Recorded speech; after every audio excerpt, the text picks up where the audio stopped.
আজকে আপনি না থাকলে বড় বিপদ হয়ে যেত, তাই একটা থ্যাংক ইউ তো বানতা হ্যায়। কিন্তু রাজ, আপনি তো বলেছেন বন্ধুত্বে no sorry no thank you. তাছাড়া আপনি আমার জন্য যা যা করলেন আমি সত্যি জানি না এই ঋণগুলো কিভাবে পরিশোধ করব। তবে চেষ্টা করব যদি কখনো সুযোগ পাই ফিরিয়ে দেওয়ার। আচ্ছা, তা কিভাবে ফিরিয়ে দেবেন আমাকে একটু বলুন তো। সে তখন দেখা যাবে। না না না না, আপনাকে এক্ষুনি আমাকে 100% গ্যারান্টি দিতে হবে।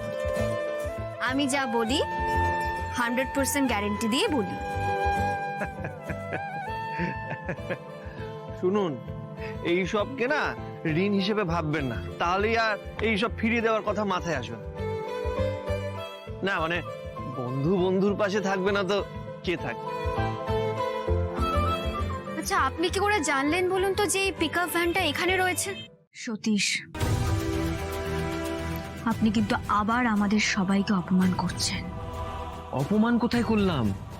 আরে আমি তো ভদ্রভাবে বিনীতভাবে জানার চেষ্টা করছি যে এই রাজ তোমার কে হয়, কেন বারবার সবসময় তোমাকে বিপদ থেকে বাঁচানোর জন্য ছুটে আসছে, কোন ইন্টারেস্টে আসছে ও? আচ্ছা, এই তোমরা দুজনেই আগে থেকে প্ল্যান করে আশীর্বাদের অনুষ্ঠানটা বেঁচতে দাওনি তো?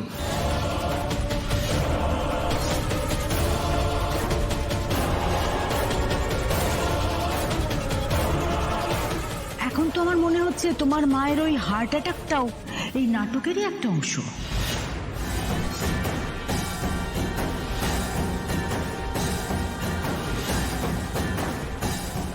কি হলো?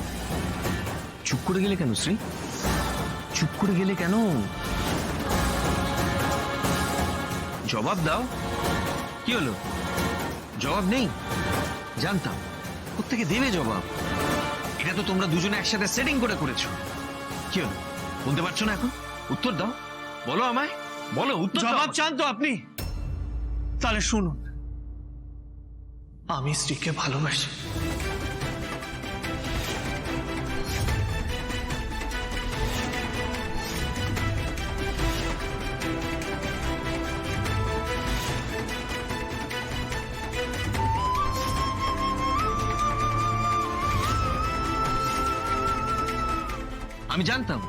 আমি জানতাম এরকমই একটা উত্তর পাবো, আর সেটার জন্য আমি মনে মনে তৈরিও ছিলাম। আর আমরা কি শুনবো প্রভাত বাবু? যা শুনবার সবকিছু শোনা হয়ে গেছে।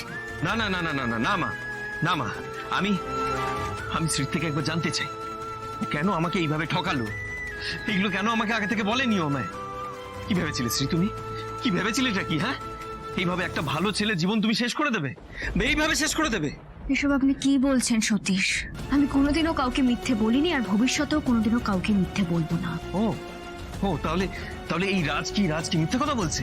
এই রাজের কথাগুলো সব মিথ্যে? হ্যাঁ, আর নাকি তুমি সবার সামনে এই সত্যিগুলো অ্যাকসেপ্ট করতে পারছো না? দেখুন সতীশ, রাজ যে কথাই বলে থাকুক, আমি রাজকে সত্যি কোনোদিনও ওই চোখে দেখিনি। সুতরাং ভালোবাসার কোনো প্রশ্ন উঠছে না।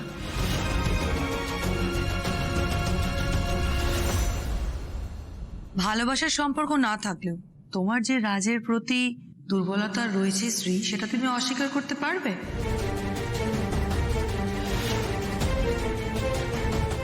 খুব ভালো করেছো, মনের কথা সবার সামনে বলে ফেলেছো, খুব ভালো করেছো। বৌমা, আমি এই নিয়ে এখনো কথা বলতে চাই না। আমার শরীরটা খারাপ লাগছে, আমি একটু বিশ্রাম নেব। রাজ বাবা, আমরা নিজেদের মধ্যে একটু কথা বলতাম, যদি কিছু মনে না করো তুমি। হ্যাঁ কাকিমা, আমি তো বেরোচ্ছি, আপনি একটু বিশ্রাম নিন। আর শ্রী, বলছিলাম যে যত তাড়াতাড়ি সম্ভব আমি টাকাগুলো জোগাড় করার চেষ্টা করছি। টাকা জোগাড় করলেই আপনি ওদেরকে টাকাটা ফেরত দিয়ে দেবেন। রাজ, আমি আপনার থেকে কিন্তু এই টাকাটা ধার হিসেবেই নেব, আর আমি যখনই পারবো তখনই পুরো টাকাটা শোধ করে দেব। চিন্তা করবেন না, আমি আসি।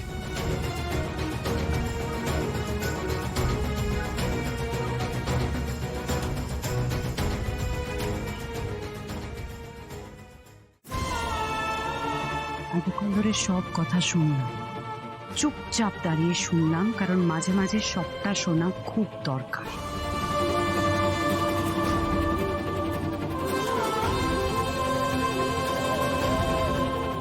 এত কিছু শোনার পরেও আমি একই কথা বলব, সতীশের মতো ভালো ছেলে পাওয়াটা আজকালকার দিনের বিরল।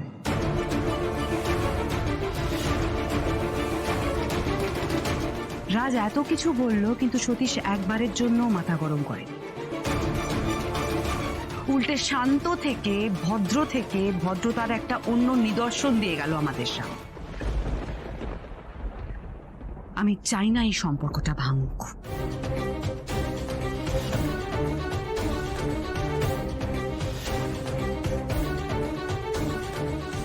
এসব তুমি কি বলছো মা? যা বলছি তোমার ভালোর জন্য বলছি। মেয়েকে বোঝাও, বোঝাও যেন নিজের পিঠের ভাবে চুরি না মারে।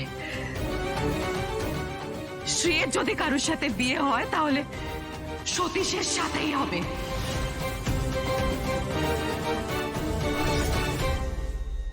সতীশে এবারের জামাই হবে, ব্যাস।